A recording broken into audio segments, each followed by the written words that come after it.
I was completely unaware of what abuse meant while I was married. It was very rarely physical. It was more of the threatening, the stalking. There was a man that I had been dating for a couple of weeks. I was cooking dinner for him, but we believe that he drugged me and I was violently raped. He always say, "You're not good enough, your English is broken." I never feel strong enough to live. Así lo vi, que era una persona controladora, pero jamás imaginé que él pudiera llegar a tocarme. At times my husband would take my immigration paperwork, my citizenship paperwork, was constantly threatening to kidnap my children.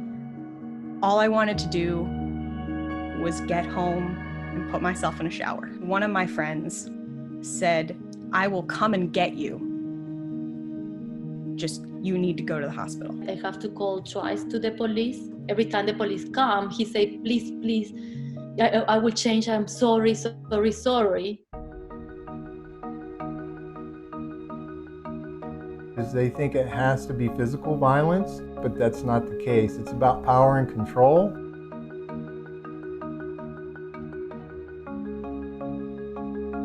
People believe it doesn't happen in this community.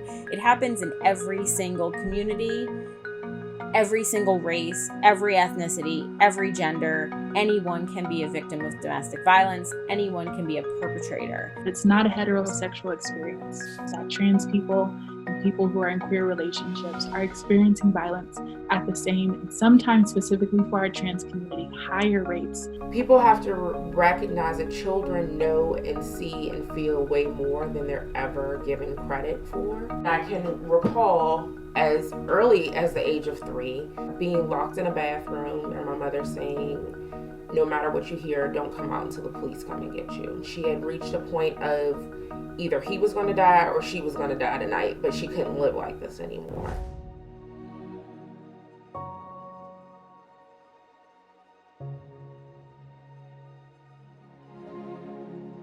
The first time I learned about DSVS was actually when I was sitting in court waiting for a protective order. The night before, I was brutally assaulted and I was confused, I was traumatized.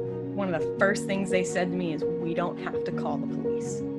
Relief washed over my body. Ellas me explicaron todas las ayudas que yo tenía, todos los derechos y todo el apoyo en que me podían brindar en cuanto a esos derechos que yo tenía. DSVS has an array of services that people can access: emergency shelter, support with understanding what's happening with their children who are witnessing the violence. Maybe it means you're being financially abused and don't have access to money, so you're learning how to budget on your own. We are providing trauma-focused therapy and victim advocacy services. My mother and I and my sister found ourselves in the need of shelter houses services. Shelter for me was something I will never think about because I thought it was the worst place, and then it was totally the opposite. It was a really nice place. My DSVS advocate actually held my hand and let me lean on her shoulders while I was going from court hearing to court hearing. At a time when I was completely on my own, that was more than anything I could have asked for. They believed me. They believed the complexity that I was dealing with. Entonces ellos me dieron toda la confianza de que ese era un lugar seguro para mí y para mi hija. So suddenly I could feel safe about my body, about my health. Suddenly I was in control again. The path of healing for a survivor is allowing them to make their own choices. There is no judgment involved. We are there to be a source of support. I identify as a queer person. I identify as someone who was a child witness to domestic violence. So being able to walk in my experiences, I walk alongside people. We advocate on the client's behalf, regardless of what society says they should want. It's not law enforcement. It's not going to have your children taken away from you, but they're going to support that strong person that's in there, that's still there. Y que no tenía yo la culpa. Tú ya empiezas a sentirte empoderada. Very common for folks to come in feeling like they can't get out, they can't adapt, And by the time that their services are complete, they are living very fulfilling lives. I'm able to start turning the next page to a life that is much more wonderful and peaceful, with less drama and chaos. I am proud of where I am now. You can't let it ruin your life. You can't let it define you. Outside, there is a life. It's a beautiful life when you decide that you want that. Friends and family and community are people that can stop the escalation of violence.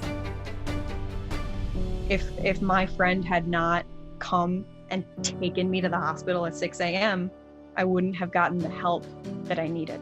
And I desperately needed it, and I didn't even know. She made the difference. She saved my life. Ask for help for someone else. Que no te den miedo llamar. Ellos tienen intérprete.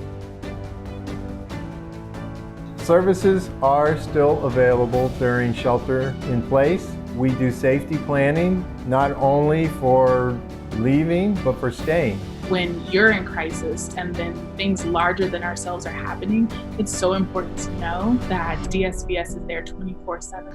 Aún así, te toque quedarte en casa, no estás sola. You are not alone. You are not alone. You are never alone. Please make the call.